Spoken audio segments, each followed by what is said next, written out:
Hello everyone, welcome to Full Metal Gamer. I'm Jason. Welcome to my channel. It's a place we discuss all things heavy metal and video games.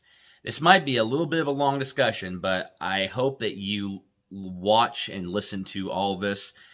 Set your phone down, put it somewhere. Just if you don't have to look at me, you can just hear me speak about this. This topic is something that's personal to me, and apparently it's I'm not the only one that's going through this, and I had thoughts and suspicions that I wasn't the only one going through this. And it wasn't until some people that some mutual friends of mine started posting their thoughts about this too. And then I happened to see an article where they interviewed Mike Shinoda, and he kind of had some thoughts about this as well. And the topic is the relationship between content creators of any kind, or specifically in this case, musicians, and your presence on social media. But I think it goes a little bit deeper than just social media. I think this goes even further into the idea of what it's like to be a content creator, or, specifically in this situation, a musician in today's society, in 2022. So that's what we're going to be discussing today. Before I begin the discussion, I'd like to at least ask all of you to hit that subscribe if you would help my channel. I got to get that networking in as we get ready to go down this rabbit hole. And also, too, you might faintly hear my cat upstairs. My cat decides to go out into our little porch area, and she always wants to go out there, but yet she never wants to stay out there, and now she wants me to let her back in. So I'm not going to go out and let her back in. She's fine, but you might hear her a little bit here and there. Anyway, so where do we begin? So we're going to begin by saying there was an article that came out the other day. It was an interview, I guess, recently done with Mike Shinoda of Linkin Park. And he basically, I didn't read the whole article, but the gist of it was he feels that new musicians, younger musicians nowadays, are spending most of their time with their social media presence rather than putting effort into their music. And he felt, I guess he felt bad about how things are now, and that he believes that the music industry is pushing content creators into this direction. And so now, how do I feel about that? I personally think that he's spot on, and I am so happy to hear someone finally say it. Okay, so my background is I was a music journalist, and I'm a musician. I was first and foremost a musician. Then I got into music journalism. I wrote for a website called Indie Metal Vault, and I also was a Doom Charts contributor. And I've done podcasts over the years. I've had a social media presence, and my relationship with all that is I've had to be online, and now and by the way, now I'm a YouTuber, and this all ties in with the idea of that you constantly have to be online to put yourself out there, and if you're not, then you are not going to be relevant. No one's going to remember who you are, because there are 100,000 other musicians out there, or content creators, that are constantly putting stuff online for people to see. But there's a problem with that. The problem with that is because there's 100,000. I'm just throwing as a number. It's a huge number of content creators constantly bombarding a few social media websites, and everyone wants your attention. Everyone wants your attention. So you truly have to stand out in order to get noticed. And even when you do get noticed, then you have to remain relevant. You have to stay up on top of that, because the moment you slack off, the moment that God forbid something happens in your life and you have to take a break, then that is the moment you cease to exist. So if I get a little fired up, I'm sorry, everyone, but I feel very strongly about this. And So now, just for transparency on this, I have, in the past, I have been on record as to telling people that you need to have a strong social media presence, that you have to constantly be online, you have to constantly hustle, hustle, hustle. And if you don't, then I don't know what to tell you. I have been on record saying that. I know a few promotion companies. I know a few people in particular from those promotion companies, and I'm not saying this anything bad about them, but this is just simply how it is. So they in the past have said that you have to be active on every social media outlet, and this was even before TikTok. You know, but this is before TikTok even came around. They were saying this years and years and years. It has been saying you have to be on Facebook, you have to be on Instagram, you have to be on Twitter. Twitter's a big one. You have to be on all these platforms. YouTube, you have to have a YouTube page. You have to constantly be posting to these places to be relevant and to get your content out there, to get your face so people see your face, people see your brand. You work on branding.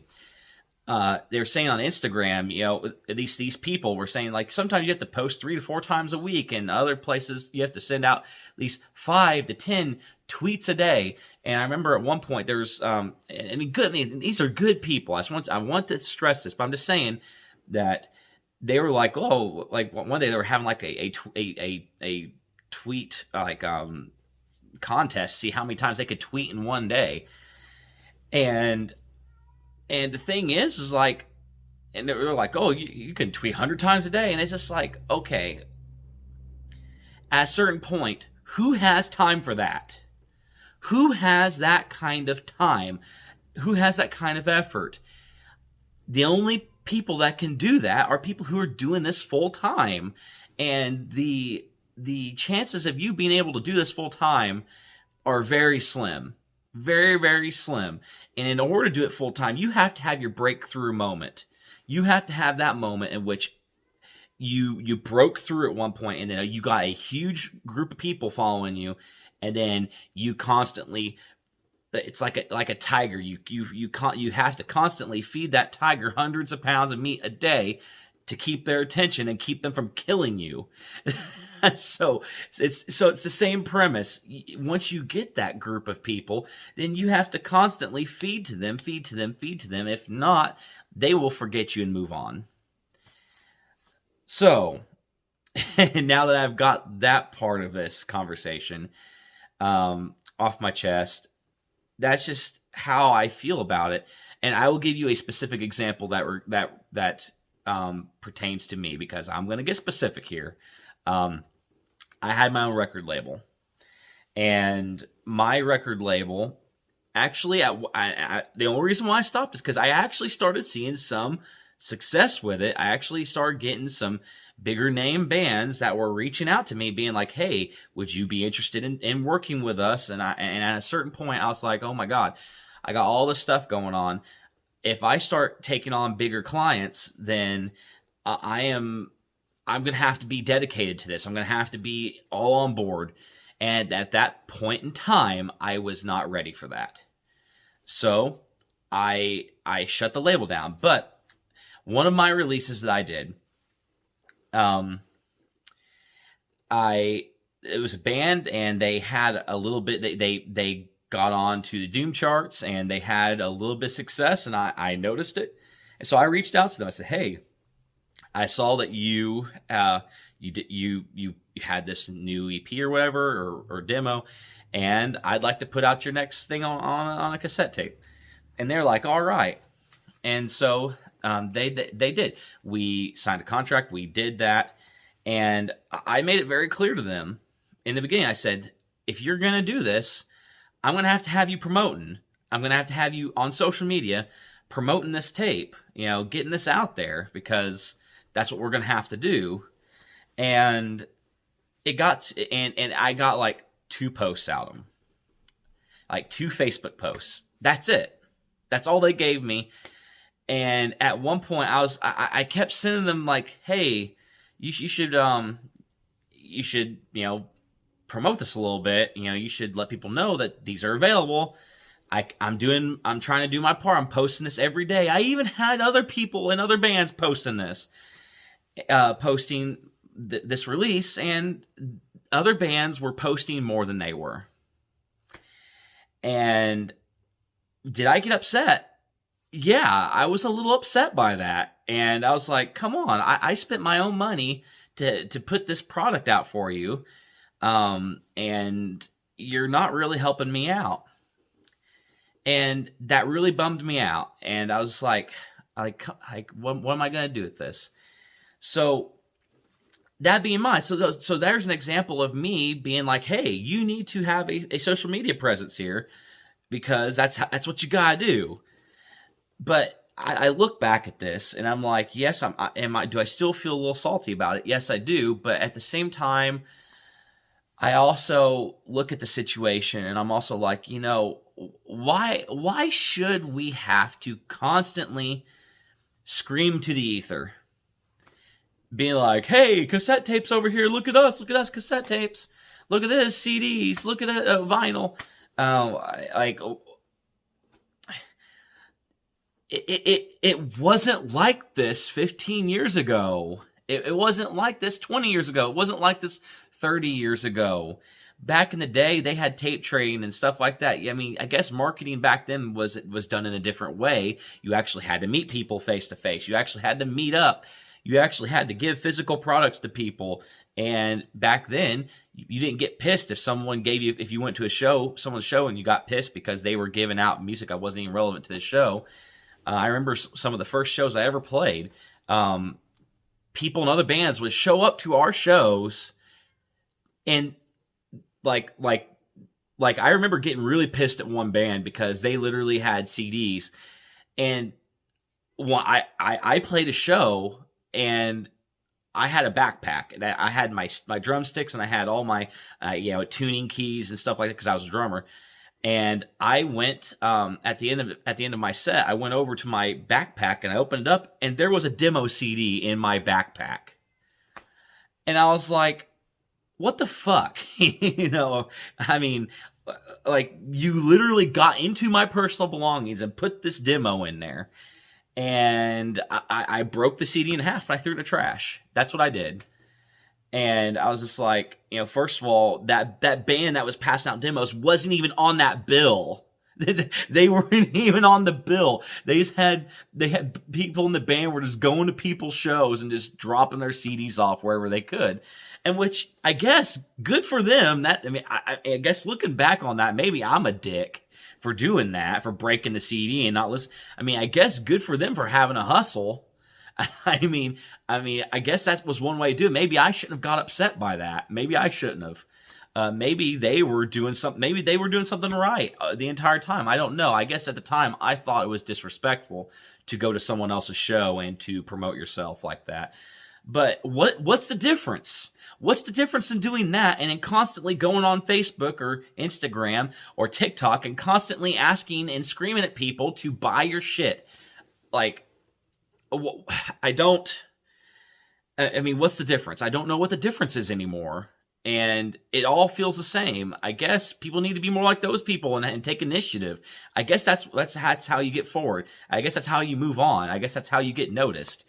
But those are specific examples to me when it comes to this. But before I get to how I deeply, deeply feel about this at the very end, I went to my Facebook page and I sent out a post and I said this: are you struggling as a musician because of the constant hustle that the industry requires? And I said, I'm doing a video, and on this, I'd like to include some of your input. Leave a brief comment below, and I'll read and discuss in my video. So we're almost 14 and a half minutes in. So here we go. I'm going to read from the top down. And one of the people that originally sparked this conversation left the second comment. So we're gonna say the first comment. Here we go. This is Brandon Signorino. Sorry, I don't know why my eyes weren't focusing there for a second. Brandon Signorino. He says, if I were relying on music as a source of income, I would probably burn out and give up due to it. But even as a relatively hobby level musician, I can still feel the pressure to remain relevant. It sucks that the quantity is prioritized over quality. And that got 6 likes on that comment. So I agree with this. I agree. At a certain level, um, yeah, I particularly am doing this as a hobby because I've never broken through. I've never been given an opportunity to make this a full-time thing. Am I a full-time musician? No. Do I play shows actively? No. So I want to say that at the very beginning before I even go any further. Am I in a band that's doing shows? No. Actually, I do have to give myself props though, and of course I'll give Sean my other guitarist props for being a band that's not gigging. I guess we're doing relatively all right. You know, we've had some new pre-orders on our new album that we have coming out, and so I guess without playing shows, and people were willing to give us some money for that. I guess that's a good thing. But okay, but we're gonna get back on topic here. So yeah, where he says I can still feel the pressure to remain relevant. I 100% agree. The moment you stop trying, the moment that you stop having a presence online for whatever reason, the moment when you start trying to have a presence again, it's not going to be the same as what it was before you stopped. Plain simple. All right, so now we have Max Barber, and this is a little long, but he has 4 paragraphs on this first one, so we're gonna hit each paragraph at a time. So he says, it's sort of a weird juxtaposition where art is valued in the sense that we all love music, we all need music, and as a musician, it's simply required to be creative and express ourselves. Okay, so let's break that down. So he's saying that humanity needs musicians. Humanity, we all love and crave music. We absolutely we need it. It's part of our human DNA that this is a way we can express ourselves, and people are very receptive to music. I would go to say that music is the oldest form of expression that humanity has ever known, besides cave paintings, I guess. But so he's building the case that being a musician is very important to society. So second paragraph. But ultimately, as someone who plays in 3 active bands, works a normal full-time job, and has a studio business outside of that, it can simply be exhausting trying to pay bills and maintain the drive and passion to pursue music when it seems somewhat undervalued in our society. That fabricated social media post gets more attention than the ones that really pour their heart and souls into this week after week, month after month, year after year. So he's saying he has 3 active bands. He works a normal full-time job, so you could say 40 hours a week, and has a studio business outside of that. So on weekends or nights, he's recording bands. Or maybe every other weekend, or maybe once a month. I particularly don't know.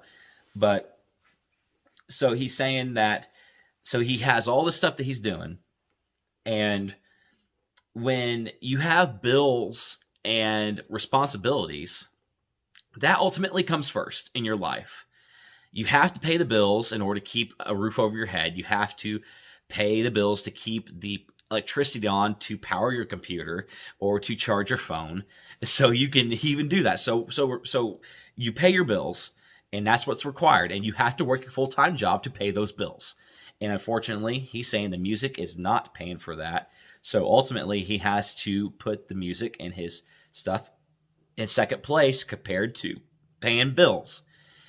But then he's saying after that when you then have to then actually, I think that's the next paragraph. So, but then he's saying, like, when you go to social media, and then you're like, hey, I've done this thing. I'm pouring my heart and soul out to all of you, and then it gets 2 likes. And then someone posts a dumb meme and they get 50 likes. And here you are pouring your heart and soul out to everyone and no one's responding to it because it's not as funny as this meme over here. So, or it doesn't catch the attention like this meme does. And even if you do try to create a meme of your own, it still might not capture that moment. People are weird. Virality is weird. So there's no algorithm to determine how something becomes viral. Tucker of Throne of Iron literally posted a tower with goats on it and saying, like, when she says, take me somewhere, and you take her to the goat tower. That literally went viral. It's like, it was like a tower out in the middle of the field with goats on it, like, and that went viral. And it's just like, okay, but here everyone else is posting stuff about that's personal and meaningful to people, and no one cares. So, paragraph 3. The idea of having to stay relevant and rise above the swarm of social media and constant generation of content is simply exhausting, and it's honestly robbing a lot of artists, including myself, the inspiration to continue. Granted, we should be making art simply for our love for the passion alone, but to get recognized and praised for our work is something artists inherently cherish. So the idea of putting art into the world for it not to be heard or seen simply because content isn't being constantly generated, you don't have a viral TikTok or have something that is supposed to be eye-catching, and the algorithm is designed on purpose to work against you unless you pay for ads. Even those don't always work too well. Then it begs the question as to why it's even worth the trouble at all. So there's a lot packed into that. So basically what he's saying is that ultimately you have to rise and you have to come to the occasion of tackling social media as an artist. And you have to be dedicated to it. But at the same time, you have to have this dedication to creating content, creating your music, and putting your passion, because that's where you ultimately, where your passion is lying. Your passion is lying in the music you create or being a content creator. And the idea that you have to also put that same passion into the social media even if that's not where your passion lies. If you can hate being on social media, but if you're not on the social media and you're constantly trying to tell people, hey, I've got this music that I poured my heart and soul into, that it's every fiber of my being is doing this music, but you can't expose it to anyone because you have to be a freaking master at social media. And then you have to also compete against other people who have mastered social media. And then at a certain point, it's just like, you're losing your passion for the content because you don't want to have to go through the hustle of social media. So therefore, it makes you not want to create music. It doesn't make you want to paint. It doesn't make you want to stream video games online, because if you know that you're doing what you want to do and only 2 people see it, then what's the point? What's the point in doing it if you're saying like, oh, but it's my passion. I just feel like I have to do it just because because I feel like I have to put my thoughts and ideas in the form of music into the world just for the simple sake of it just being that way. But then what's the point if no one hears it? I mean, at the end of the day, if no one's listening to your music, then what's the point? So I feel like I feel like a lot of us put blinders on to the idea that we have to have TikTok and we have to do all this crap. So we all put the blinders on and we try to act like, oh, this is how it is. You know, we have to keep moving forward. We have to do the Facebook. We have to do the Instagram. Facebook's dying, but yet we still have to do it. And we have to, we have to have a TikTok account. We have to work on our TikTok account. And it should then when's the next TikTok going to show up? Then you have to relearn a whole new platform, you know, because it will happen. There will be another TikTok, and we don't know if it's going to be 6 months from now, 2 weeks from now, 5 years from now, or 20 years from now. We don't know, but when it happens, you have to be ready for it, or you won't remain relevant, or you have to have money in order to even you have to have money to pay someone else to do it for you. But who has that kind of money if you can't sell your music already? and you got bills to pay. So anyway, so then he says, but it's the instant gratification of creation that keeps us going, and the fire that burns inside, and feeling of jamming with your mates and listening back to your work and feeling proud of your creation. Furthermore, to expand upon the social media post thing, content creation is a form of artistic expression itself. So having to do that on top of already having it put just as much effort, if not more so, into making music itself, it can be rather daunting and tiring to think about all the additional work needed in order to create the whole package. Meanwhile, trying to do that after a full workday and additional normal life responsibilities on top of that. So basically just rehashing what we've already talked about when it comes to his post. And it's daunting. It's tiring that you can't just pick up a guitar worrying about getting good at guitar. And not only that, but then you have to learn the Facebook algorithm. I mean, and the worst part about it is Facebook can change that algorithm at any moment, and then you have to relearn it. So anyway, so we're going to move on, but thank you, Max, for that comment. Thank you for your thoughts, because that is everything you said is valid, and you said it the best right there. So now we got the next best comment here. We got Trevor Church from Haunt and Church Recordings. So Trevor is very accomplished. He is one of the hardest working people, probably when it comes to us content creators in the heavy metal scene. He's probably one of the hardest working people. So this post, so this video is very relevant to the life that he lives. And here's what he has to say about it. So he says, you obviously need to talk about Bandcamp and self-manufacturing, which we will get to Bandcamp. I might have to do a part 2 because we're already at 27 minutes. But actually, I'll end it after his comment. Then I'm gonna have to put a part 2. So I said, yes, for sure, it's definitely a huge part of the conversation. And then I asked him. I said, from one dad to another, how do you find time to consistently network and do everything you do while being a father and not get burnt out? That was my question. So I'm going to say that again. From one dad to another, how do you find time to consistently network and do everything you do while being a father and not get burnt out? And here was his response. Well, this is my job. Even though on the artistic level, I don't look at it as work, but I try to write riffs every day. I also take lessons here and there to keep myself motivated musically. I just try to do a little bit every day.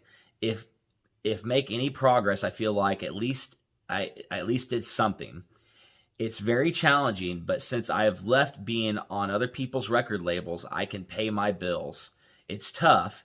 Example, come July when the new album drops, I'm basically spending 2 weeks of my life doing nothing but shipping product. I'm grateful for this, but the lack of playing an instrument and writing is always on my mind. I'd rather be doing that. Being a dad, I spend 2 days a week where I just spend the whole day with him. I put Rex to bed 4 nights of the week, so we get a good amount of quality time.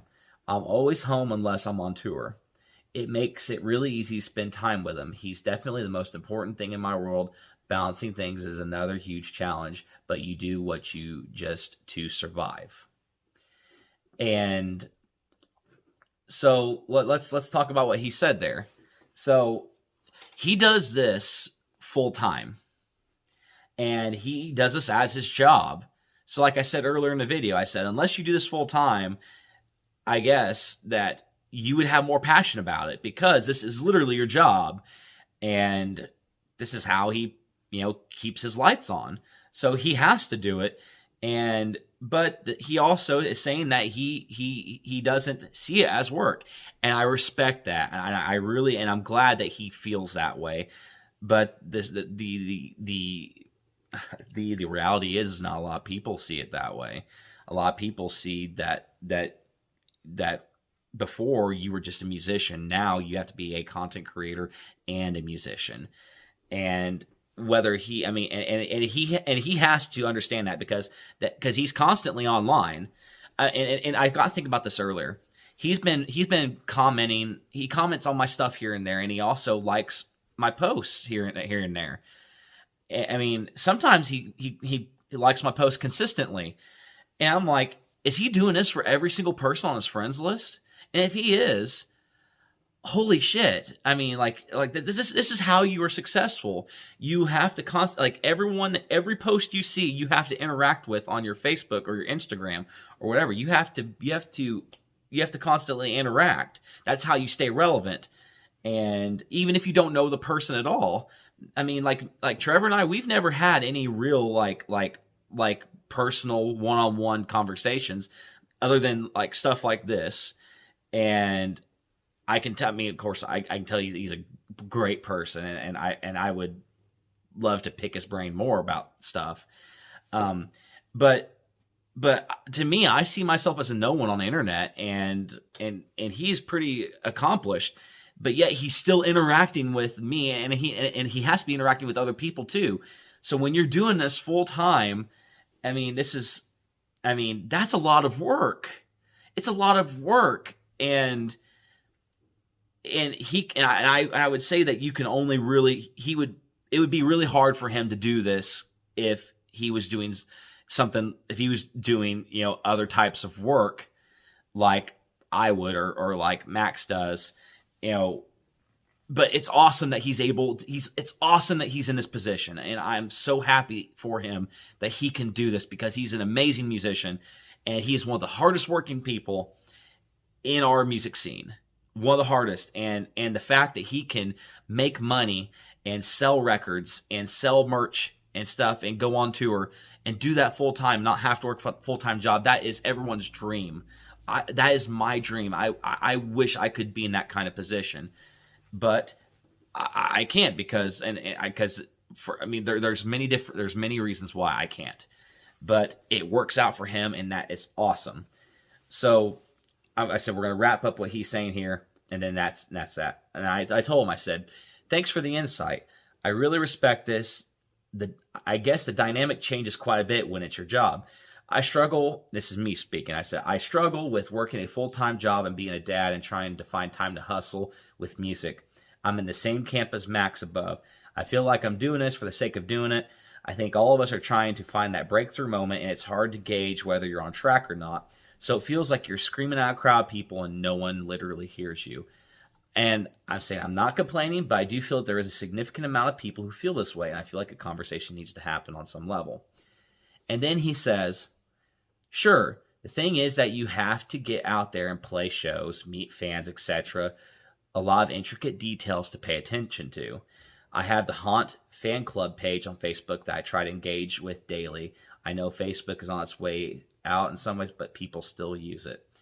So, like I say, he has a fan page. He has all this stuff he's doing. I know he interacts a lot with on Bandcamp. He is constantly hustling. He's constantly working at networking, interacting with people that are relevant to what he does for a living, and just reaching out. And whether he's working with, I'm assuming he's doing all this himself, and he's seeing a lot of success doing it. But it just goes to show that he has to put a tremendous amount of effort into it, and he is able to do it even with having a family and stuff that he has obligations to as well. So I guess in his case, he's kind of an example of where it's like, hey, it's doable. And I'm not saying for 1 second that it's not doable.